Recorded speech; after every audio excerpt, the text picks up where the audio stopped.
Chosen one, children of the Most High God. Some of these people are really demonically possessed, and I'm not, just saying that this is real. This is spiritual warfare, and one in which many of you are winning. And you know how you're winning? It's because a lot of these people that are very witchy, they're like warlocks. They are mad when you're happy. If you find something funny, they get real pissed off and mad. And furthermore, a lot of them feel as if you owe them some sense of suffering. Like you're supposed to be enduring, you're supposed to deal with their baggage, you're supposed to deal with their trauma and just accept it. And when you decided to choose yourself, when you decided that, okay, I'm not allowing you to just run amok in my life, then they deem you as a problem.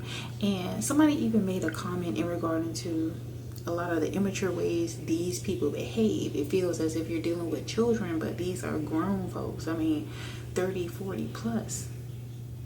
But just because somebody grows up literally does not mean they're emotionally and mentally maturing. A lot of times these people are developmentally arrested, and they've been bullied. Some even became bullies, and they want you to engage in that. And so right now, children of the Most High God, Yeshua, you're realizing that you have so much strength, because in order to face these very demonic individuals and to still find joy and to still create healthy boundaries, you chose peace over dysfunction. You chose peace over confusion. And furthermore, despite how they feel about it, it really doesn't have any bearing on who you are. They expect you to carry their burdens. Okay? This is a personal problem that they're dealing with. And many of them are suffering the consequences of the actions that they made, and they want you to also suffer. That whole thing about misery love company is really real. And so even in the process of them trying to hurt you, they want you to apologize for you actually defending yourself. And your defense could just be silence. Your defense could just be creating healthy boundaries. Putting that phone on do not disturb, not answering calls, whatever it is. You made peace. You didn't even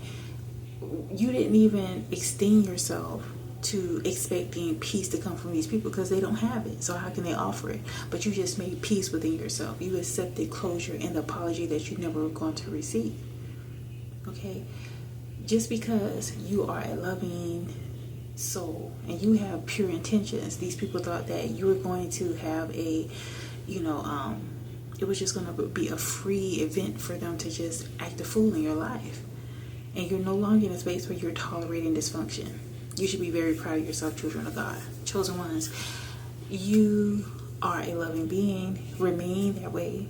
Love is not about bending over and bending backwards and turning yourself into a pretzel, okay? But by you remaining truthful to who you are and standing on your word, that is the greatest thing that you could have done. And also, with the things that are beginning to happen in your life right now, as you're beginning to realize that, focusing on how you feel, connecting yourself more so spiritually, okay? This is you being in alignment with God's commandments. You're not submitting to the schemes of these people that are demonically possessed. Okay? You're choosing to not allow hatred to overwhelm you. Some of these people have, some are actually decent people, but they allow their situations, they allow their circumstances to turn them cold and bitter. And it's literally like some form of a virus that spreads. But you stopped it by separating yourself. Okay? And, you're not being an emotional crutch for these people. Some of these people, the only thing they have to give is sorrow and pain. And you want no part of it. And I want to also share this in regard to Proverbs 22, 24, and 25. It says, do not make friends with a hot-tempered person. Do not associate with one easily angered, or you may learn their ways and get yourself ensnared. So, you had to realize that you're not in this lukewarm, watered down version of spirituality or Christianity, okay? You realize that separating yourself from those who refuse to be loving, refuse to actually be obedient to the commandments, is an act of self-preservation. It is not unkind to remove yourself from toxic cycles or environments. So some people will never learn. Some people will never say sorry. Some people enjoy dysfunction. They enjoy trauma. But you have no part of that. Children of the Most High God. So allow yourself to move into this new phase in your life where things are becoming better and better. Release yourself from the bondage that these people try to place on you. That is not your burden to carry. They refuse to change, so let them stay in that type of energy. Also in Romans 12 and 18, it says, if it is possible, as far as it depends on you, live at peace with everyone. But understand this, peace does not mean forced connections. Sometimes peace means stepping away and staying away. Choose yourself. Choose your conviction in your spirit. That having peace in your life is your portion.